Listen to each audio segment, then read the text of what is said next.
Hello everyone, I am Muddy Dragon and welcome to Night Call. So we get three investigations. We're going to go for the judge, the very first one. So it says victims have all something in common and the motives seem clear. But which suspect could have done it? Balance case, perfect for a first run, perfect for us. Okay, we're going to go with story mode because I'm so new to this. We're going to just go in with story mode.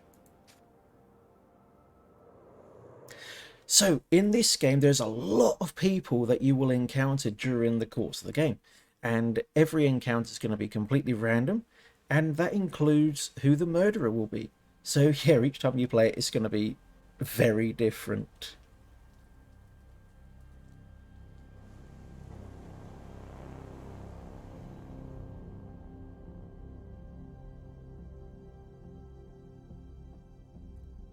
Now, I'm really looking forward to play this. I only watched a short video of someone talking about it and showing it off. And that was just a few days ago. And I thought, wait, I've got to try this. If this game is anything like what they mentioned it was and what they showed, I want to be playing it. Investigations, I love being a detective. So yeah, that's what drew me to it. And the whole art style as well.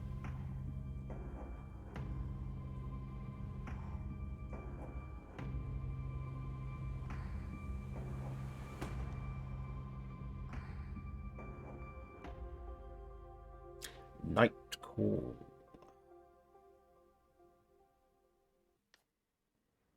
Oh, we're in.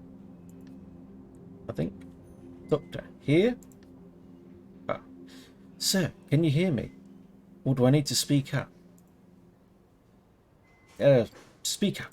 Yes, speak up.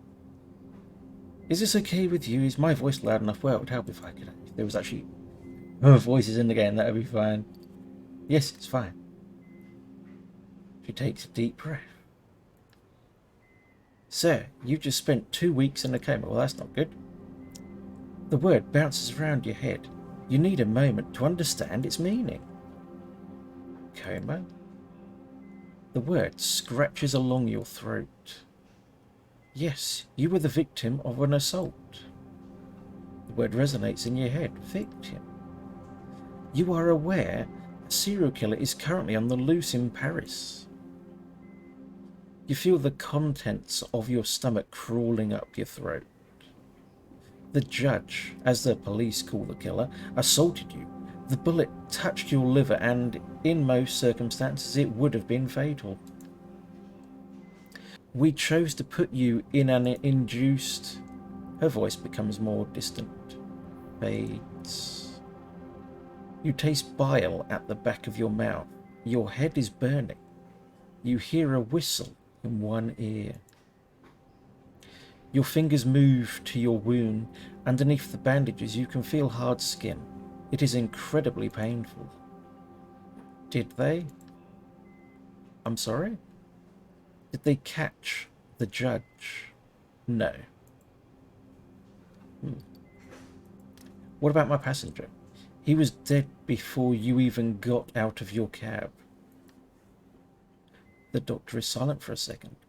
A very awkward second. She hesitates. The police would like to see you as soon as possible to ask you some questions. Yeah, sure, over it. After all, you're the only one who survived the judge. Noise in the hallway attracts your attention. You try to turn your head, to no avail. You need to rest. She leaves the room. Her voice resonates in the hallway. I don't care. He's the only witness. He's... Another female voice joins in, a strong, authoritarian voice. You can't clearly make out what she's saying. A strange feeling washes over you. It's not pain, not fatigue, some odd combination of the two. Before being in the hospital room, you'd never realize that anger was made up of a combination of pain and exhaustion. Anger. A feeling you know all too well. Days go by, and a month later. Night 1. Here we are, it's 10 p.m. The boss says, well, look, I've got a bit of a problem. A real problem, that is. You have a pounding headache. It's your first night behind the wheel since the attack. Boss, are you listening to me? You catch your boss's eye in the rearview mirror. Yeah. He stares at you for a second or two without speaking. Sometimes I wonder what goes on inside your head. You always seem so far away. Say sorry. I just want things to go back to normal, to clear my head. Stop thinking about it all. He's watching you closely, trying to make out what's going on in your head. Boss says, you know I'm worried about you, don't you? I know. You're like a son to me, you know? I know. And you know he's about to tell you the story of his taxi fleet again. When my father died and left me the store, I could have sold it. I could have retired, gone back to the old country. Let him go on. But I decided to start a cab fleet with the money he left me, to hire the guys from the neighbourhood. And that's why I've got 45 guys like you working for me. His hands flutter in the air. Though none of them are any match for you. He smiles. His voice suddenly takes on a serious note. Do you want me to go over everything again? He points to the equipment on the dashboard. The meter, the GPS. You haven't been in a taxi for weeks. Maybe you need a little refresher. Yeah, good idea. So I know what I'm doing. Right then, well, first map, you spot potential customers and try and guess where they'll be going. Then you decide. When a customer orders a taxi, if there's no one else around, you have to go pick them up. He shrugs. That's the way it goes. It's business. No problem. The other fares, you look at the map and decide whether or not you want to take them. And then you drive. It all sounds pretty basic.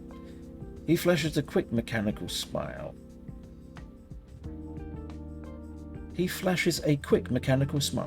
You know it well. When he talks about work, he talks about work. That's all. When your shift is over, we do the numbers and his voice trails off as if searching for the right words. And that's all. It's pretty simple. There's no reason why you can't do it. Oh right, no overtime. We're in France here, and there are rules, regulations.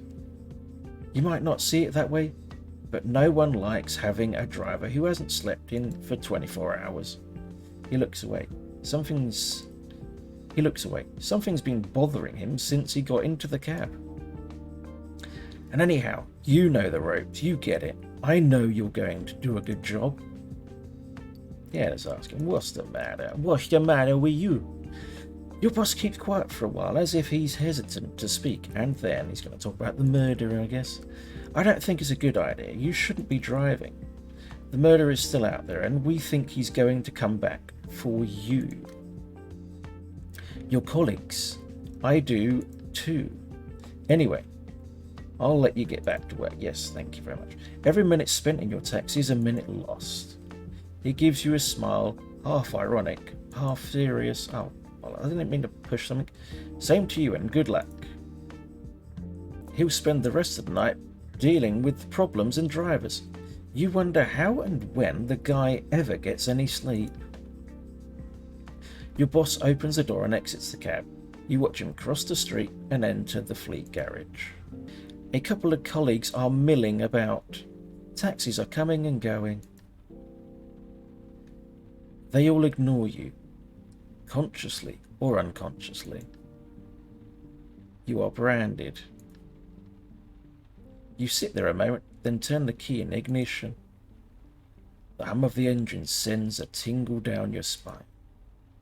It's impossible to describe how you miss that feeling. It's back to the night shift, back to life. Despite the attack, despite it all.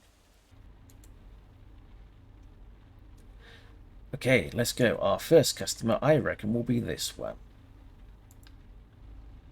Let's go get him. Okay, she's not going too far. Let's go pick her up, earn some money, drop her off. The passenger gets into the cab and gives you her address. Her voice is muted, far away. You start up the cab. She appears rather meek, subdued, like she's about to fade away. You look up to her. You look up at her, sorry. She returns your gaze, but she's not there. It's as if you weren't looking at an actual person, but at a silhouette instead, in the shape of a human being. Everything alright? Your question surprises her. Yes, I'm fine, thank you. Her eyes in the rearview mirror tell a different story. See if we can calm her down with some music. Get her to open up. Music! She pauses. I don't know if you want. She breaks off again. What kind of music do you have? Whatever is on the radio. I never listen to the radio. I don't really know what's any good. Maybe. She seems to be weighing her options. Jazz. The passenger looks at you for a moment or two, clearly surprised. Jazz? She hesitates, thinks it over and nods at last. You press the search button for the jazz station and eventually find one. A droning trumpet getting all worked up, accompanied by drums and a bass. You never really understood jazz, I still don't now. It's funny, music like that is so impenetrable. Would you like me to change stations? No, it's fine really, I like it. My thesis supervisor listens to a lot of jazz. With time, I began to like it too. Your thesis? Yes. Not another word. She turns her head slightly, as if thinking about something unpleasant. What's the subject? The progressive nuns of Rance Abbey at the dawn of the industrial era. Well, that sounds very interesting. The air in the cab seems icy. Yeah, sounds very specific. Extremely. Too much so, no doubt. My field of research is terribly limited and, how should I put it?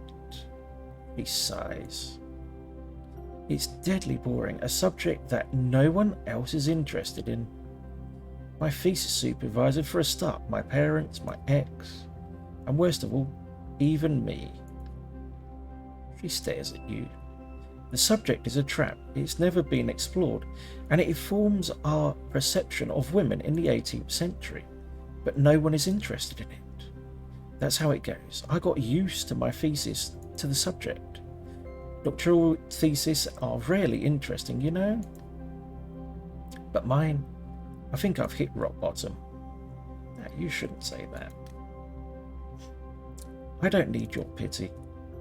She speaks in cool, clipped tones, without any animosity.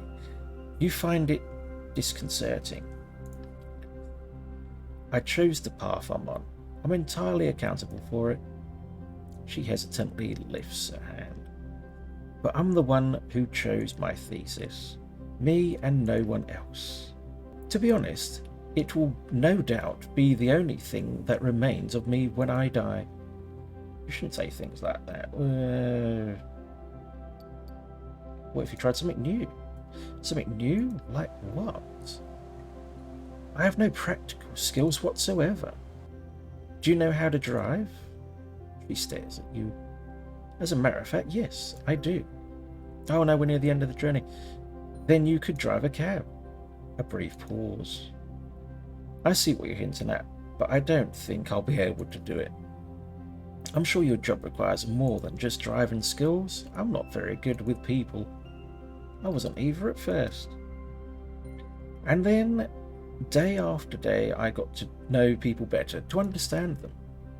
It's something you learn. She lowers her eyes. I'd like to believe you. Taxi driver is just an example. There are dozens of jobs that don't require any practical skills, as you said. You have to give it a go. Try your luck.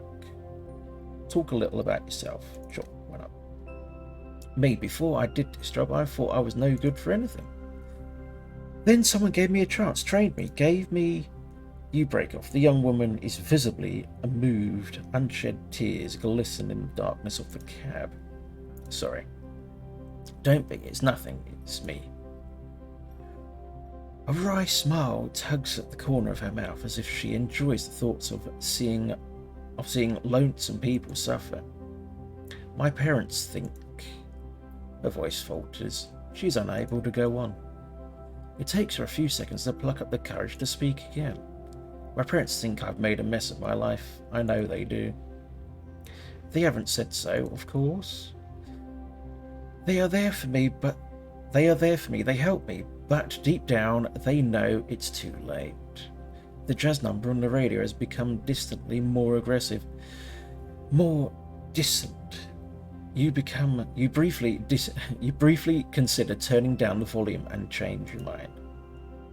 I'm 28. I'm doing a doctoral thesis on 18th century nuns. My brothers went to top business schools and earned MBAs. They're married and have children. And me, I'm compiling pages and pages of information on nuns. You pull up to the passenger's address, an opulent-looking building in the 16th arrondissement. The young woman is perfectly still, seemingly paralyzed. I am very grateful to you for having tried to cheer me up. Without success, but I really appreciate your trying. A trace of a smile places across her lips.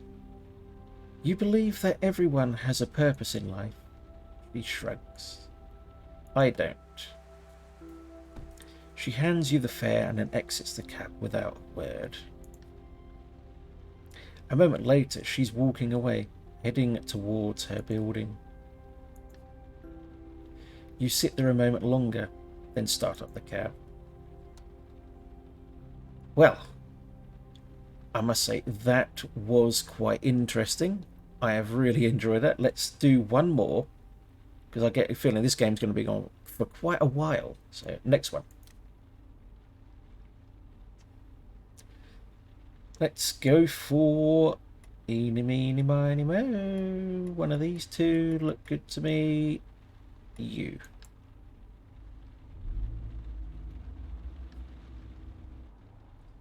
Hey pal, can you help me out? I know there was a bit of writing on the screen, I just missed it. Sure, let's do this. The door opens. It's her. A homeless man like hundreds of others in Paris. You've known each other for years, and every now and then he asks for a favour. You drive him someplace. As usual, he greets you quietly, though he always seems a little on edge. Hey buddy, what's up, pup? There's a strange verbal tick that you've never really understood. You start the cab. You look in the rearview mirror, and you realise that the homeless man is clutching his left side. Well, all right already, Freddy? Is everything all right? He gives you a vague answer. Yeah, sure, fine. A pause. He can't help making a face. Insist. You're really not looking that great. Don't worry, don't worry. I got in a little fight last night with this guy. But that's all taken care of now. All taken care of. He smiles, revealing a row of bad teeth. You don't want to see a doctor? Yeah. Your passenger straightens up immediately. No way. I'm never setting foot in a hospital again. Either they don't want to treat you because you smell, because you stink, but that at least I get.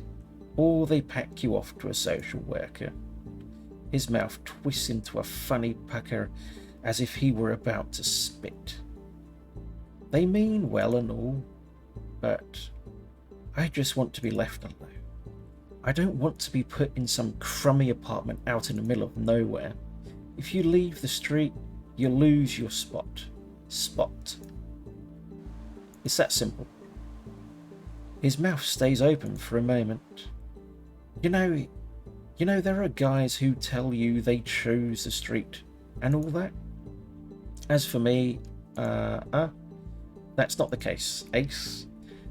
But that doesn't mean I want to be saved. I'm not one of those kids, see ones on TV in the 80s, you know what I mean. You pretend to understand. Make a donation, they need you, need your money. Well, I'm not asking for any. I live my own life. Yes, I do. He stares blankly. Sometime later, your passenger clears his throat. You wouldn't happen to have a little something to drink, would you? You know, like they do in those new fandangled cabs these days. Chauffeur-driven cars? Yeah, that's right, right? I don't have anything, sorry. He nods. I don't mean water, you know. You smile. I realise that. Ah, he sighs. Usually, you're not such a pain. I'll say nothing. He loses himself in thought. As you drive along, you see him struggling to keep his eyes open. They are more often shut than open now. Let's turn up the heat. Your passenger's head jerks back up. Ah, you're really a good guy, you know you? Your passenger gives you a sleepy smile. Hey, serious? You don't mind if I get a little shut-eye on the way, do you? You nod. Enjoy. He gives you a smile, but it's still a painful grimace. Next thing you know, he's sound asleep. You continue to drive in silence, soothed by the warm air of the car heater. You pull up in front of the nondescript grey building. Your passenger immediately wakes up and looks around. Shit, this is great. I'm first. An organisation that hands out clothes for winter. I heard they are going to open a new... He's searching for the right word. A new shop, you could say. And I am the first one. Ah. When does it open? 2 days from now. Your eyes widen. Your passenger gives a little laugh. Don't worry. I have plenty to keep me busy. He pats his pants pocket. I found some books, one on yoga, and then a book by that old handsome dude. You know, the old guy who talks on the radio. It will help pass the time. He gives you a tap on the shoulder. He reaches for the door and stops short, overcome with a spasm of pain. But, are you okay? Yeah, don't worry. I'm taking you to the hospital. I think something's really wrong. No, I'm good. He opens the door and climbs gingerly out. And thanks for turning up the heat. That was nice. Next thing you know, he's disappearing down a dark side street. You sigh and start the cab. Well, we need to really make money, but doing something nice for someone isn't going to end the world, is it? But yeah, thank you all for watching. This has been Night Call. I will return for more of it. This is going to be a fairly long series, I'd say. Make sure you come back for more. If you're new here, please consider subscribing. Smash that like button if you're enjoying this video and want to come back for another series of it, for the continuation of this series. And also smash that bell to be informed whenever I make a new video. And I'll see you all again next time. Bye for now.